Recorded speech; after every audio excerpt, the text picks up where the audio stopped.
அன்பு சகோதரர் திரு அண்ணாமலை அவர்களுடைய வாங்கியிருக்கக்கூடிய வாக்குகளை வச்சு நீங்க பாருங்க, இது வெற்றியா தோல்வியா என்பதை நம்ம கண்கூட பார்க்க முடியும். அதாவது ஒரு சீட்டுல தோத்தாலும் ஒரு ஓட்டுல தோத்தாலும் தோல்விதான், ஒரு ஓட்டுல ஜெயிச்சாலும் வெற்றி தான். இது நரேந்திர மோடி தான் பாரத பிரதமர், பாரதிய ஜனதா கட்சி தான் மத்தியில ஆளப்போகிறது சொல்லிதான் நாம வாக்கு கேட்டிருக்கோம். ஆனா தமிழ்நாட்டுல ஒரு ஒரு செட்டப் பண்ணி வச்சிருந்தாங்க, கோ பேக் மோடி. என்னைக்குமே பாரதிய ஜனதா கட்சி அல்லது மோடி எதிர்ப்பாளர்கள் தமிழ்நாட்டில் அதிகமா இருக்கிற மாதிரி ஒரு மாய பிம்பத்தை திராவிட சிந்தனையாளர்கள் இந்த தமிழ்நாட்டில் விதைத்திருந்த அந்த விதை இன்றைக்கு கருகி சாம்பலாகி இருக்கிறது.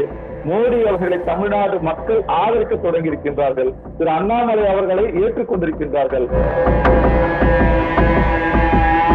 பாரதிய ஜனதா கட்சியினுடைய அணுகுமுறை சிறுபான்மை வாக்கு எங்களுக்கு வரவில்லை, அதனால்தான் நாங்கள் அண்ணா திராவிட முன்னேற்ற கழகம் தோல்வி முகத்தை சந்தித்தோம் என்று சொல்லி திரு எடப்பாடியார் அவர்களை ஒரு ஆழ்ந்த குழப்பத்திற்கு தள்ளப்பட்டதன் பின்னணியிலே ஒரு 4 முகங்கள் இருக்கிறது அண்ணா திராவிட முன்னேற்ற கழகத்துல. அண்ணா திராவிட முன்னேற்ற கழகம் வாங்கி இருக்கக்கூடிய வாக்கு, அன்பு சகோதரர் திரு அண்ணாமலை அவர்கள் மோடி அவர்களை முன்னிறுத்தி பெறப்பட்ட வாக்கு இரண்டையும் கூட்டி பார்த்தோம் என்று சொன்னால், இன்றைக்கு தமிழ்நாட்டில் இவர்கள் கூட்டணியில் இருந்திருந்தால் அவர்களுடைய தேர்தல் பிரச்சாரத்தை நீங்க பாத்தீங்கன்னு சொன்னா, யார் வர வேண்டும் என்பதை விட மோடி அவர்கள் வரக்கூடாது என்றுதான் அவர்கள் தேசம் முழுவதுமாக பிரச்சாரம் செய்தார்கள். ஒரு இடம் 2 இடம் கிடையாது. வைகோ அவர்கள் எந்த காரணத்தை சொல்லி திமுக அவர்கள் விலகி போனார்னு சொன்னா, குடும்ப ஆட்சி இருக்கு, குடும்ப வாரிசு அரசியல் செய்யறாங்க, அந்த அடிப்படையில நாங்க வெளியேறுகிறோம் என்று உருவானதுதான் மறுமலர்ச்சி திராவிட முன்னேற்ற கழகம்.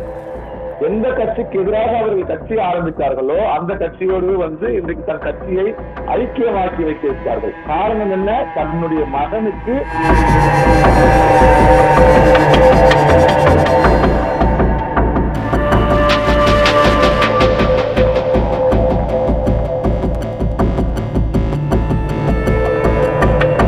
இன்னைக்கு நம்மோட இணைஞ்சிருக்க ஒரு சோமு ராஜசேகரன் சார். சார் ஆன்மீக அரசியல் கட்சியினுடைய தலைவரா இருக்காரு. சார் வணக்கம். வணக்கம் பிரபா. தமிழ் தொலைக்காட்சி நண்பர்களுக்கு வணக்கம். புதிதாக துவங்கப்பட்டுள்ள உங்களுடைய இந்த முயற்சி வெற்றியடைய எல்லாம் வல்ல முருகப்பெருமானை பிரார்த்தனை செய்து கொண்டு மீண்டும் ஒரு முறை வணக்கம் தெரிவித்துக் கொள்கிறேன். ரொம்ப நன்றி சார். எல்லாரும் நல்லா இருக்கும் சார். சார் இப்போ சமீபத்துலதான் தேசிய அளவுல நடந்தக்கூடிய லோக்சபா தேர்தல் நடந்து முடிஞ்சிருக்கு. அதனுடைய முடிவு பாரதிய ஜனதா கட்சிக்கு மட்டும் இல்ல, காங்கிரஸ்க்கு மட்டும் இல்ல, அனைத்து கட்சிகளுமே மிகப்பெரிய அளவுல ஒரு வியப்பா இருக்கு. இப்போ குறிப்பா சொல்லப்போனா தமிழக பாஜக இந்த அளவுக்கு ஒரு மிகப்பெரிய ஒரு தோல்வி, ஒரு சீட்டு கூட இன்னும் வெற்றி அடையிலையே அப்படிங்கிற ஒரு அதிருப்தி இருக்கு அப்படிங்கிற மாதிரி இருக்கு சார். இது நீங்க எப்படி சார் உண்மையில என்ன சார் நடந்திருக்கு? அதாவது தேர்தலில் வெற்றி தோல்வி என்பதெல்லாம் சகஜம்.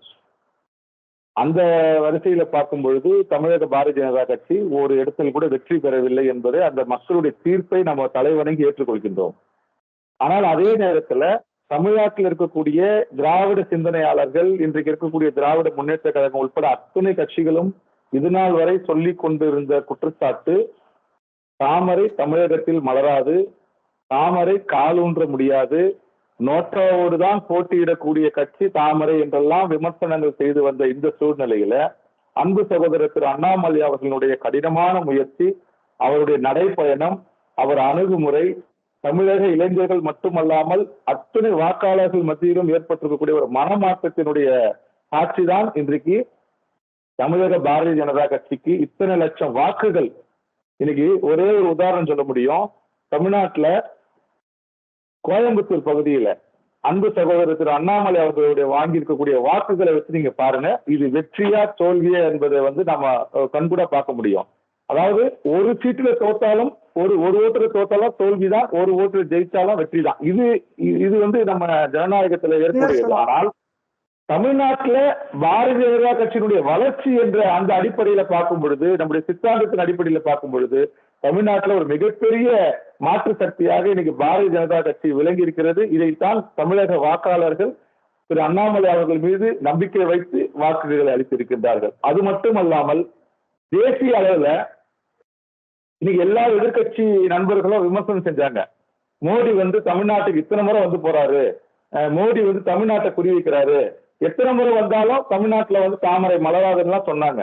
ஆக நாம தெளிவாக நரேந்திர மோடி தான் பாரத பிரதமர், பாரதிய ஜனதா கட்சி தான் மத்தியில ஆளப்போகிறது சொல்லிதான் நாம வாக்கு கேட்டிருக்கோம். ஆனா தமிழ்நாட்டுல ஒரு ஒரு ஒரு செட்டப் பண்ணி வச்சிருந்தாங்க, கோ பேக் மோடி. என்னைக்குமே பாரதிய ஜனதா கட்சி அல்லது மோடி எதிர்ப்பாளர்கள் தமிழ்நாட்டில் அதிகமா இருக்கிற மாதிரி ஒரு மாயை பிம்பத்தை திராவிட சிந்தனையாளர்கள் இந்த தமிழ்நாட்டில் விதைத்திருந்த அந்த விதை இன்றைக்கு கருகி சாம்பலாகி இருக்கிறது. மோடி அவர்களை தமிழ்நாடு மக்கள் ஆதரிக்க தொடங்கி இருக்கின்றார்கள். திரு அண்ணாமலை அவர்களை ஏற்றுக்கொண்டிருக்கின்றார்கள். ஆக இந்த இருபெரும் சக்திகளினுடைய அந்த உழைப்பு, பாரத பிரதமர் அவர்கள் மீது மக்கள் வைத்திருக்கக்கூடிய நம்பிக்கையினுடைய வெளிப்பாடுதான் இத்தனை லட்சம் வாக்குகள். பல இடங்கள்ல இன்னைக்கு நம்ம 2வது இடம் வந்திருக்கிறோம் பாரதிய ஜனதா கட்சி. பல இடங்கள்ல லட்சக்கணக்கான வாக்குகளை பெற்றிருக்கின்றோம்.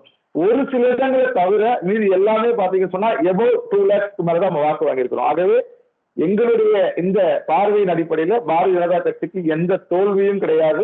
இது வெற்றி முகத்தை நோக்கி தான் நம்ம சென்று கொண்டிருக்கிறோம். அதே நேரத்துல வந்து நீங்க பாரதிய ஜனதா கட்சி பத்தி இந்த அளவுக்கு வெற்றி கிட்டத்தட்ட சொல்ல போனா ஒரு 12% வாக்குகள் வாங்கியிருக்காங்க. அதே நேரத்துல சொல்ல போனா நாம் தமிழர் கட்சியுமே அதே அளவுக்கு வாக்கு வாங்கி ஒரு பாரதிய ஜனதா கட்சிக்கு ஈக்குவலான ஒரு வாக்கு சதவீத முன்னேற்றத்துல தானே அதுவுமே இருக்கு.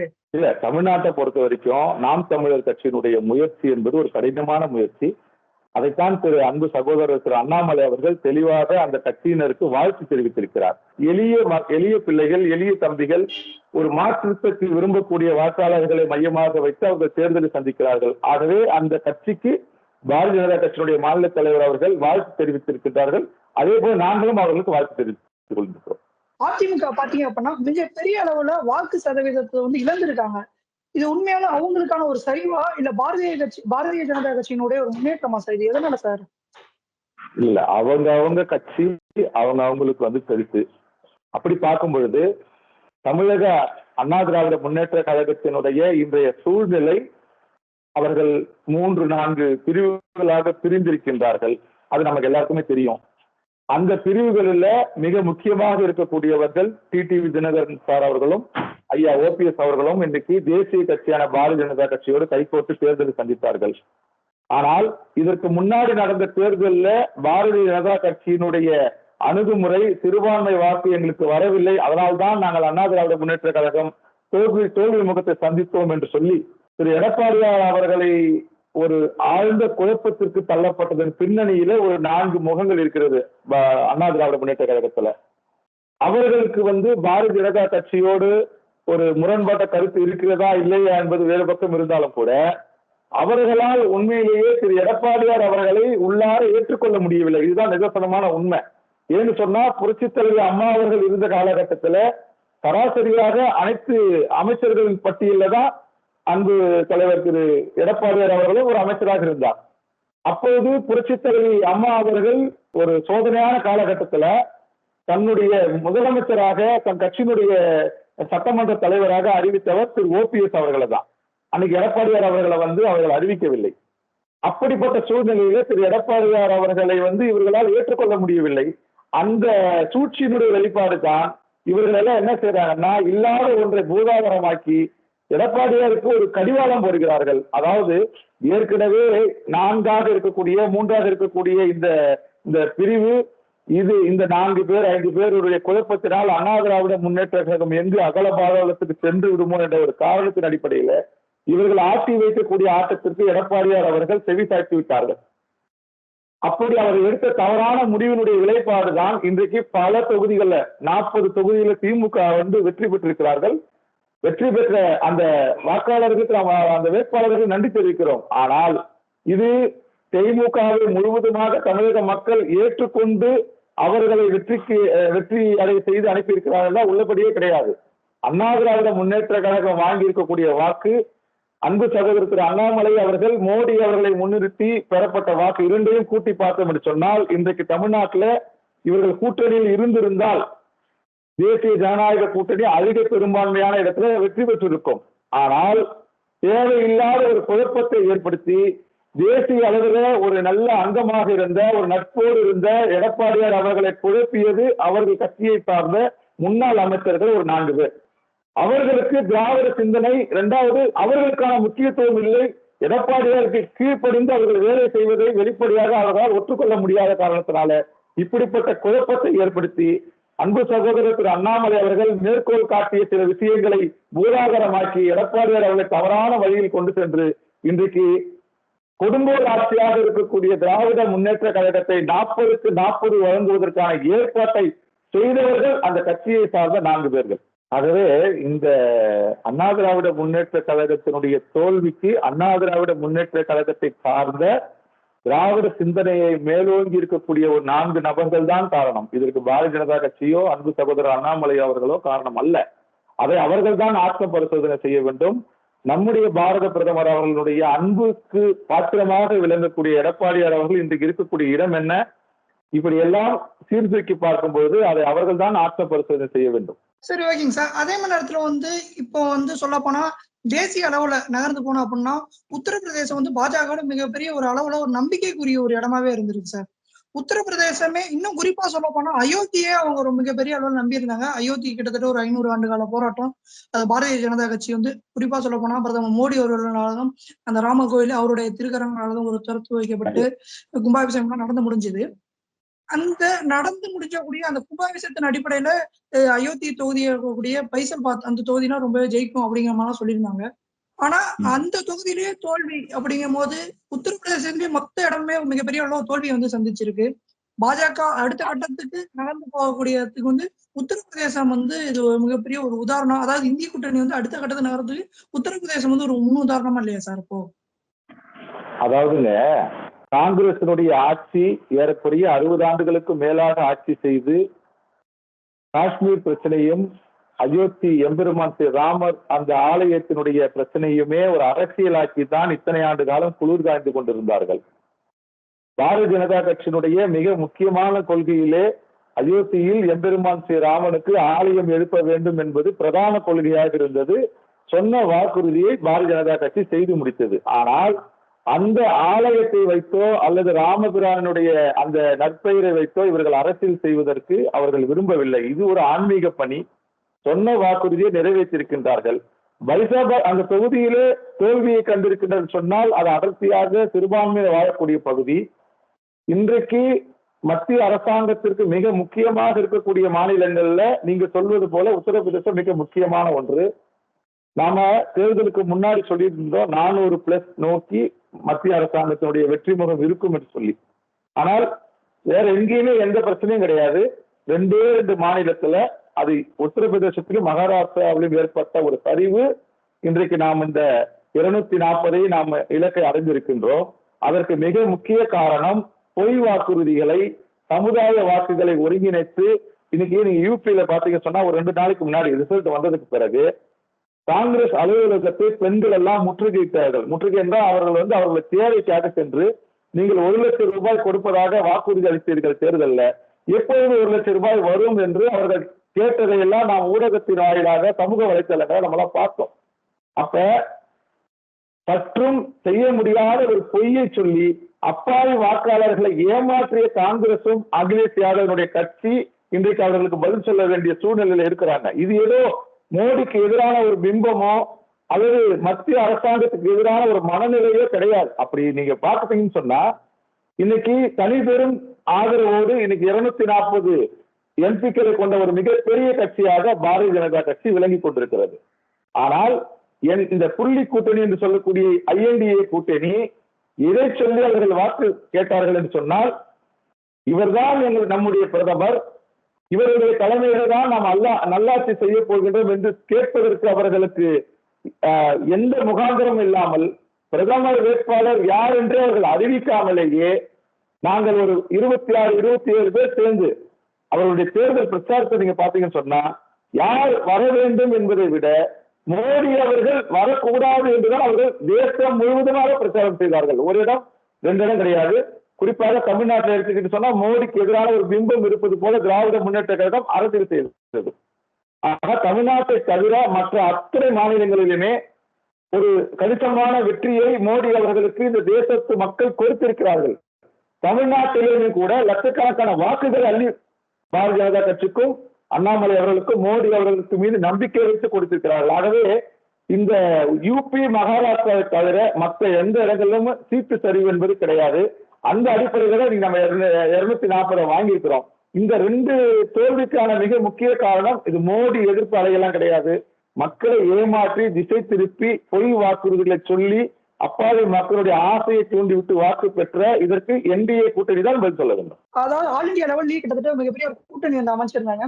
அந்த கூட்டணி எல்லாமே சேர்ந்து கிட்டத்தட்ட 240 சீட்டுகள் வந்து வெற்றி பெற்றிருக்காங்க. இன்னும் பெரும்பான்மை அடையறதுக்கு, அதாவது அவங்க ஆட்சி அமைக்கிறது இன்னும் 30 சீட்டுகள் தான். ஆனா பாஜக மட்டுமே 240 சீட்டுகள் வெற்றி பெற்றிருக்காங்க. இது வந்து எந்த மாதிரியான சூழ்நிலை சார் காமிக்குது?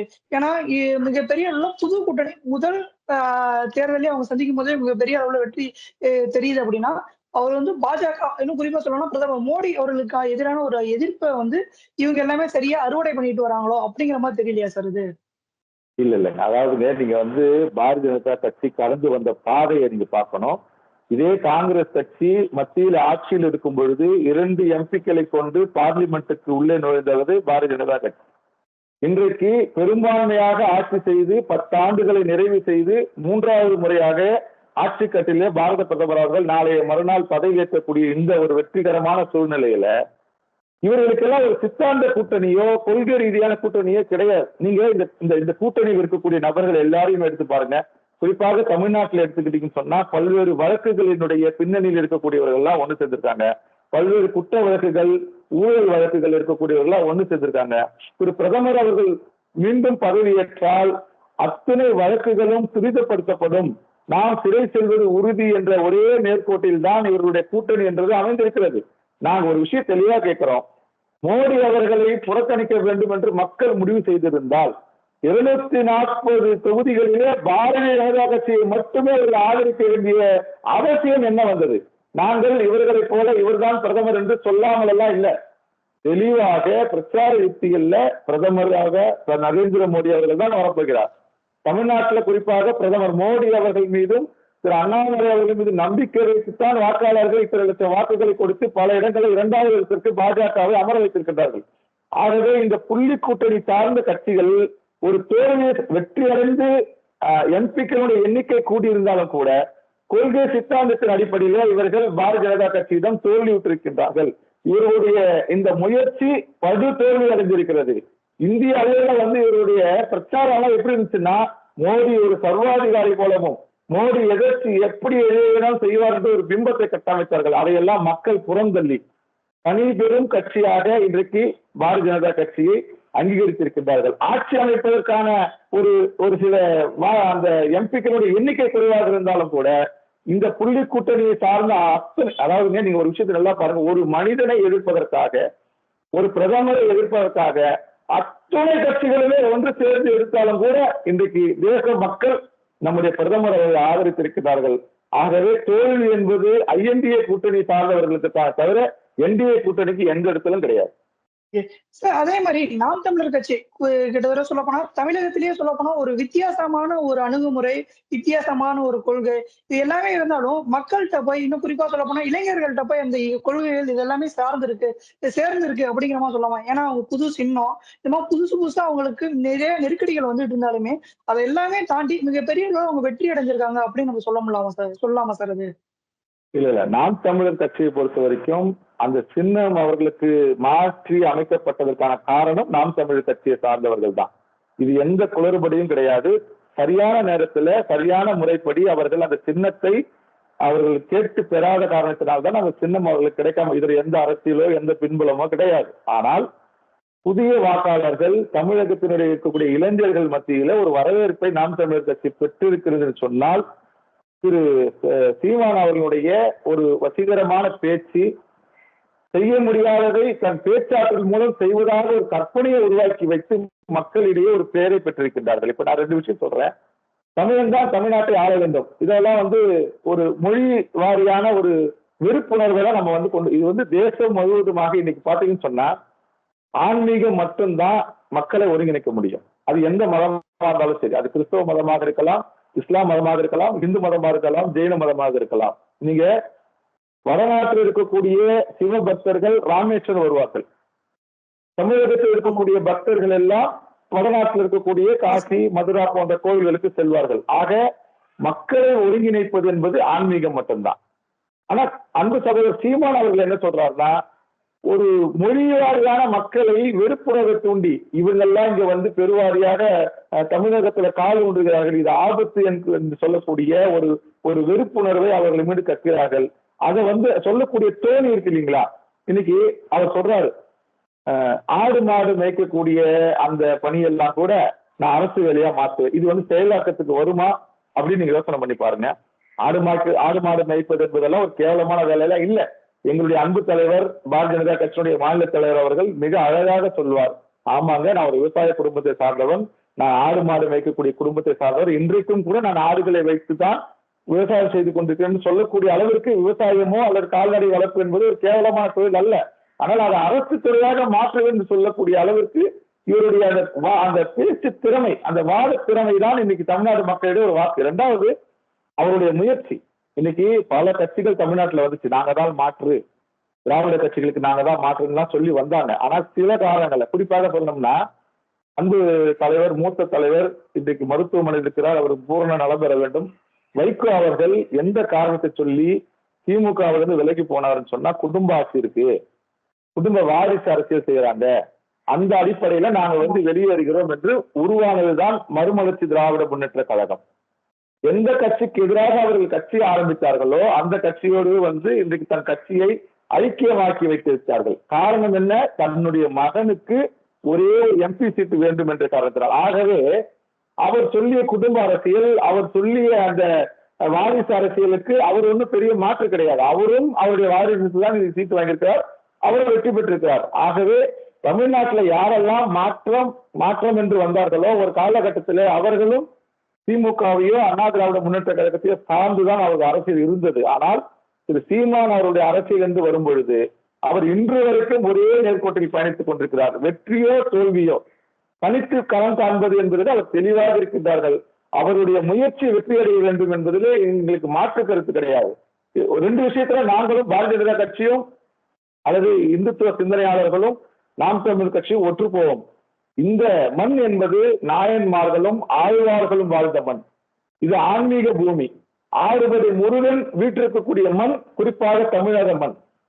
எம்பெருமான் சிவபெருமானுடைய பல ஆலயங்கள் இங்குதான் இருக்கிறது. இன்னைக்கு நீங்க ராமேஸ்வரம் போனீங்கன்னு சொன்னா உத்தரகோசம் வந்து உலகத்திலேயே இருக்கக்கூடிய முதல் சிவஸ்தலம் தமிழ்நாட்டில் இருக்கு. ஆகவே இப்படிப்பட்ட ஒரு ஆன்மீக மண்ணுல திராவிட மண், பெரியார் மண், நாத்திகம் என்று சொல்லி பொய்ப்பிரச்சாரத்துக்கு முற்றுப்புள்ளி வைக்கக்கூடிய இடத்துல பாரதிய ஜனதா கட்சியும் அல்லது நாம் தமிழர் கட்சியும் சில கருத்து வேறுபாடுகள், முரண்பாடுகள் இருந்தாலும் கூட திராவிடத்திற்கு தமிழ்நாட்டில் இடமில்லை என்று சொல்லி அவர் என்ன சொல்றாரு? தமிழர்கள் என்று சொல்றார், நாங்கள் இந்துக்கள் என்று சொல்கிறோம். ஆகவே இது ரெண்டுத்திற்குமே ஒரே வித்தியாசம், இந்து தான் தமிழர், தமிழர் தான் இந்து. இந்த நேர்கோட்டில பயணம் செய்யக்கூடிய அன்பு சகோதரர் இந்துக்கள் வரமாட்டாங்களா சார்? இல்ல நாங்க என்ன சொல்றோம்னா, இது தமிழ்நாட்டு அளவில் பேசுறோம். மற்ற மொழி பேசக்கூடியவர்களும் முருகனை வழங்குவார்கள், மற்ற மொழி பேசக்கூடியவர்களும் சிவபெருமானை வணங்குவார்கள். ஆனால் தமிழகம் என்று வரும்பொழுது சார், இப்ப ஒரு விஷயம், இது கான்ட்ரவர்சியலான பதிலாக இருந்தாலும் கூட தமிழிலே வழங்கக்கூடிய, தமிழிலே வழிபாட்டு முறை இருக்கக்கூடிய நாம் தான் அப்பட்டமாக இருக்கக்கூடிய தமிழர்கள், இந்துக்கள். ஆனால் தமிழ்நாட்டுல பல தமிழ் இயக்கங்கள்ல யாரெல்லாம் தலைவரா இருக்காங்கன்னா தமிழே தெரியாது. குறிப்பாக சொல்லணும்னா உருது மொழி பேசக்கூடியவர்கள், ஆங்கில வழியில் வந்தவர்கள்லாம் இன்னைக்கு தமிழ் அமைப்புகள்ல, இந்து அமைப்புகள், தமிழ் அமைப்புகள்ல தலைவர் என்ற போர்வையில் ஒளிந்து கொண்டு தமிழ் காட்டு மிராண்டி என்று ஈவேரா சொன்னார். தமிழை காட்டு மிராண்டி என்று பதிவிட்ட ஈவேராவின் புகைப்படத்தை வைத்துக் கொண்டு இவர்கள் எப்படி தமிழ்நாட்டு மக்களுக்கு நல்ல செய்வார். ஆகவேதான் சீமான் அவர்கள் இன்றைக்கு ஈவேராவை அவர் செய்த அந்த கொடுஞ்செயல்களை எல்லாம் பற்றி மேலையில பேசலாம்னு சொன்னா அவர் உணர்வுபூர்வமாக உணர்ந்தார். அவரும் ஒரு காலத்துல கடவுள் மறுப்பு கொள்கையில இருந்தவர் தான், ஈவேராவாத கொள்கையை சார்ந்து பயணம் செய்தவர் தான். ஆனால் இங்கே தமிழர்களும் திராவிடம் என்ற பெயரால் பிரித்து வைக்கப்பட்டிருக்கிறார்கள் என்ற ஒரு செய்தியை உணர்ந்த பின்புதான் அவர் நாம் தமிழர் கட்சி என்ற அந்த அடையாளத்தோடு பயணம் செய்து கொண்டு இந்த திராவிடத்தை ஒழிப்பதற்கான பாதையில் அவர் வெற்றிகளை போட்டுக் கொண்டிருக்கிறார். சார், அதே மாதிரி சீமான் வந்து சொல்லும் போது இன்னொரு விஷயத்தை கூட சொல்லியிருந்தாரு. என்ன பண்ணா, பிரதமர் மோடி அவர்கள் வந்து திருவரங்கத்துக்கும் ராமேஸ்வரத்துக்கும் போனாரே தவிர பழனி முருகன் கோயிலுக்கும் திருப்பரங்குன்றத்துக்கோ திருச்செந்தூருக்கோ போக மாட்டாரு அப்படிங்கிற மாதிரி சொல்றாரு. இது என்ன மாதிரி சார் இருக்கு? அப்ப வந்து நீங்க சொல்றீங்களா தமிழர் தான் ஹிந்து, ஹிந்து தான் தமிழர் அப்படிங்கும் போது இப்ப மற்ற மொழி பேச உள்ள இந்து, அதாவது குறிப்பா சொல்ல போனா தமிழர்கள் இருக்கக்கூடிய முருகன் கடவுள், அதாவது தமிழ் கடவுள் முருகனை வந்து பெருசா அவங்க வணங்குறது இல்லையா அப்படிங்கிற மாதிரி இல்லையா சார் இது? இந்த நேரத்தில் ஆமா சார். சீமான் அவர்கள் ஒரு கேள்வி கேட்கிறோம். நாங்கள் மொழி வாரியாக மக்களையும் பிரிக்க மாட்டோம். ஏன்னா தேசிய கட்சி என்று வரும்போது அத்தனை மொழி பேசக்கூடிய மக்களும் ஒரு தாய் வயிற்று பிள்ளைகளாலதான் நம்ம பார்க்கிறோம். ஆனால் சீமான் அவர்கள் அவர் செய்த அந்த தவறுகளுக்கு மாற்றாக இன்றைக்கு திராவிடத்தை எதிர்க்க வேண்டும் என்று சொல்லி தமிழ் தேசிய அரசியலை முன்னெடுக்கிறார்கள். அதோடவே கூட முருகப்பெருமானை முன்னிறுத்தி வீர தமிழர் முன்னணி என்றெல்லாம் வைத்துக் கொண்டிருக்கின்றார்கள். உள்ளபடியே அதுக்கு வாழ்த்துக்கள். ஆனால் இப்ப சிவபெருமானுடைய 2 மகன்கள் என்று இந்து மதத்தில் ஒரு மிகப்பெரிய நம்பிக்கை இருக்கிறது, முருகப்பெருமானும் விநாயக பெருமானும். ஆனால் இந்த திராவிட சிந்தனையில் ஊறி வெளியே வந்த சீமான் அவர்கள் முருகப்பெருமானை வைத்து அரசியல் செய்கிறார். இன்னைக்கு அதுக்கு கேட்டீங்க, ஏன் முருகர் கோயிலுக்கு வரல சார்? முருகர் கோயிலுக்கு பிரதமர் மோடி அவர்கள் வரல என்பதற்காகவே அவர் தமிழர் எதிரியோ அல்லது தமிழ் கடவுள் முருகரை வணங்காதவர் என்ற அர்த்தம் கிடையாது. இன்னைக்கு பாரதிய ஜனதா கட்சியினுடைய மூத்த முன்னாள் தலைவர் திரு எல் முருகன் அவர்கள் முருகனை மையமாக வைத்து வெற்றிவேல் யாத்திரையை நடத்தி தமிழக மக்களிடையே ஒரு ஆன்மீக ஒரு எழுச்சியை ஏற்படுத்தினார்கள். உங்களுக்கு எல்லாம் நல்லா தெரியாது வேல் யாத்திரை என்பது. முருகன் அவர்கள் செய்தது அன்றைக்கு அவர் மாநில தலைவர், அவர் ஒரு காமன் மேன் கிடையாது. அப்ப பாஜகவினுடைய சிந்தனையைத்தான் அவர் மேலே காட்டுறார். இதை நாங்க தான் முருகப்பெருமானுக்கு அவன் சொல்லி வக்காலத்து வாங்கக்கூடிய சீமான் அவர்கள் இதே தமிழ்நாட்டுல முருகப்பெருமானை ஏளனம் செய்து கந்தசஷ்டி கவசத்தை ஏளனம் செய்த ஒரு நபர் மீது ஒரே ஒரு கண்டன அறிக்கை கூட கொடுக்கவில்லை என்பதுதான் எங்களுடைய கேள்வி. ஆகவே பாரதிய ஜனதா கட்சி அது ராமனாக இருந்தாலும் சரி, சிவனாக இருந்தாலும் சரி, முருகனாக இருந்தாலும் சரி, அது ஆன்மீகத்திற்கு மட்டுமே. அதை வைத்து அரசியல் செய்வது என்பது எங்களுடைய நோக்கம் கிடையாது. வழிபாட்டு உரிமை என்பது அனைவருக்குமானது. அது இயேசுபிரானையும் ஏற்றுக்கொள்வோம், முகமது நபிகள் அவர்களை ஏற்றுக்கொள்வோம், அத்தனை முக்கோடி தேவர்களையும் ஏற்றுக்கொள்ளக்கூடிய கட்சி பாரதிய ஜனதா கட்சி. ஆகவே இதை பற்றி கவலைப்பட வேண்டிய அளவில் சீமான் அவர்கள் இல்லை என்பது நம்மளுடைய கருத்து. குறிப்பா அதே மாதிரி சொல்ல போனா கோயம்புத்தூர் பாஜக மாநில தலைவர் அண்ணாமலை அவர்கள் போட்டியிட்டாரு. போட்டியிடும் போது திமுக சார்ந்தவங்க எல்லாம் சொன்னாங்க, கோயம்புத்தூர்ல மட்டன் பிரியாணி ரெடியா இருக்கு, ஆட்டு பிரியாணி ரெடியா இருக்கு அப்படிங்கிற மாதிரி சொல்லிட்டு இருந்தாங்க. தேர்தல் முடிவு வந்ததுக்கு அப்புறமா ரோட்டுல வச்சு ஆட்டெல்லாம் வெட்டி இருந்தாங்க. இது மாதிரியான சம்பவங்கள்லாம் தமிழகத்துல எதை மாதிரியான போக்கு சார் காட்டுது? ஒரு குறிப்பிட்ட ஒருத்தரை மென்ஷன் பண்றதுக்காக இது மாதிரியான போக்கெல்லாம் இது சரியா அப்படிங்கிற மாதிரி இல்லையா சார்? சார் இது உண்மையிலேயே ஒரு கண்டனத்துக்குரிய செயல். தேர்தலில் வெற்றி தோல்வி என்பதெல்லாம் சகஜம். இன்றைக்கு திரு அண்ணாமலை அவர்கள் திராவிட முன்னேற்ற கழகத்தினுடைய ஊழலுக்கும் அவர்கள் செய்யக்கூடிய பித்தலாட்டத்திற்கும் எதிராக ஒரு சிம்ம சொப்பனமாக அமர்ந்து கொண்டிருக்கின்றார்கள். கனவிலும் நினைவிலும் திராவிட முன்னேற்ற கழகம் சார்ந்த நண்பர்களுக்கு அண்ணாமலை அண்ணாமலை அண்ணாமலை.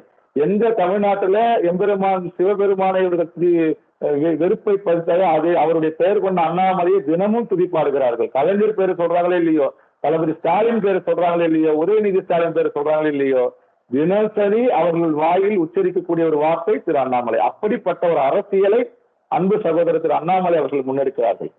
கோயம்புத்தூர் மக்கள் திமுகவை முழுவதுமாக ஆதரித்திருக்கின்றார்கள், பாரதிய ஜனதா கட்சியை புறந்தள்ளி இருக்கின்றார்கள் என்றெல்லாம் தற்போது ஒரு 2 நாட்களாக முகநூல்லையுமே அவர்கள் சார்ந்த ஊடகத்துகள்ல ஒரு செய்தி, ஒரு நெரேட்டிவ் செட் பண்ணிட்டு இருக்காங்க. நீங்க உண்மையான நிலையை பார்த்தீங்கன்னு சொன்னா, திரு அண்ணாமலை அவர்களை எதிர்த்து போட்டியிட்ட கணபதி ராஜ்குமார் அவர்களுடைய சொந்த பூத்து 270 என்று சொல்லக்கூடிய அந்த சொந்த பூத்துல நம்முடைய பாரதிய ஜனதா கட்சியினுடைய மாநில தலைவர் அன்பு சகோதரர் அண்ணாமலை அவர்கள் வாங்கி இருக்கக்கூடிய வாக்கு என்பது 309 வாக்குகள். எந்த திமுகவுடைய வேட்பாளருடைய சொந்த பூத்துல, அதே அவருடைய சொந்த பூத்துல திமுகவுடைய வேட்பாளர் அவர்கள் வாங்கி இருக்கக்கூடிய வாக்கு 229. அப்ப தன்னுடைய சொந்த பூத்திலேயே அவருக்கு எதிரான ஒரு மனநிலை இருக்கிறது. சரி, இது ஒரு புறம் இருக்கட்டும். மாவட்ட அளவில் எடுத்துக்கிட்டீங்கன்னு சொன்னா, மாநகர் மாவட்டத்தினுடைய அந்த மாவட்ட செயலாளர் அவருடைய சொந்த பூத் எண்ணு 100. அந்த 100வது பூத்துல அன்பு சகோதரர் அண்ணாமலை அவர்கள் வாங்கி இருக்கக்கூடிய வாக்குகள் 363. ஆனால் திராவிட முன்னேற்ற கழகத்தினுடைய நம்பிக்கைக்குரிய மாவட்ட செயலாளர், திராவிட மாநில ஆட்சியினுடைய மாவட்ட செயலாளர் சொந்த பூத்தில் அவர் வாங்கி இருக்கக்கூடிய வாக்குகள் என்பது வெறும் 192. இது ஒரு பானை சோப்பிற்கு ஒரு சோறு பதம் என்று சொல்லுவார். அப்படியே ஒரு 2 மேற்கோளை மட்டும் காட்டுறேன். அப்ப இது தமிழ்நாடு முழுக்க நீங்கள் ஏற்றுக்கொண்டே சொன்னால், தேசிய ஜனநாயக கூட்டணியுடைய வேட்பாளர்களை பிரதமர் அவர்கள் ஏற்றுக்கொண்டு வாக்களித்த லட்சக்கணக்கான வாக்காளர்களுடைய மனநிலை திமுக எதிராகத்தான் இருந்திருக்கிறது. ஆனால் அண்ணா திராவிட முன்னேற்ற கழகத்தினுடைய லட்சக்கணக்கான வாக்குகளும் அதனுடைய 2, 3 பிரிவுகளாக இருக்கக்கூடிய நண்பர்கள் வாங்கிய வாக்கு பாரதிய ஜனதா கட்சி தன்னுடைய தனித்தன்மையை தமிழகத்துல கால் பதிக்க வேண்டும் என்கின்ற ஒரே நேர்கோட்டில் பயணம் செய்ததன் அடிப்படையில வாக்குகள் லட்சக்கணக்கான வாக்குகள் பிரிந்ததன் அடிப்படையில சொற்ப வாக்குகளில் தான் இன்னைக்கு திமுக வெற்றி எழுந்திருக்கின்றார்கள். ஆகவே திராவிட முன்னேற்ற கழகத்தினுடைய ஆட்சியிலே பாலாரும் தேனாரும் ஓடுகிறது. அதனால் திராவிட முன்னேற்ற கழகம் மத்தியில் அங்கு வகித்து தமிழ்நாட்டிற்கு வெற்றி அந்த முகத்தோடு நிறைய திட்டங்களை கொண்டு வருவார்கள் என்ற நம்பிக்கையின் அடிப்படையில் இந்த வாக்குகள் விழல. அந்த பர்சன்டேஜ் ஆஃப் வாக்கு பாத்தீங்கன்னா போன முறை 39 சீட்டு வாங்கியிருந்த திராவிட முன்னேற்ற கழகம் இன்றைக்கு கூடுதலாக ஒரு சீட்டை வாங்கியிருந்தாலும் கூட வாக்கு சதவீதத்தின் அடிப்படையிலே சரிவைத்தான் சந்தித்திருக்கின்றார்கள். ஆகவே தமிழ்நாட்டிலே தேசியத்திற்கான ஆதரவு பெருகியிருக்கிறது, மோடிக்கான ஆதரவு பெருகியிருக்கிறது. இதற்கெல்லாம் முதல் காரணமாக இருக்கக்கூடியவர் அன்பு சகோதரர் திரு அண்ணாமலை அவர்கள்.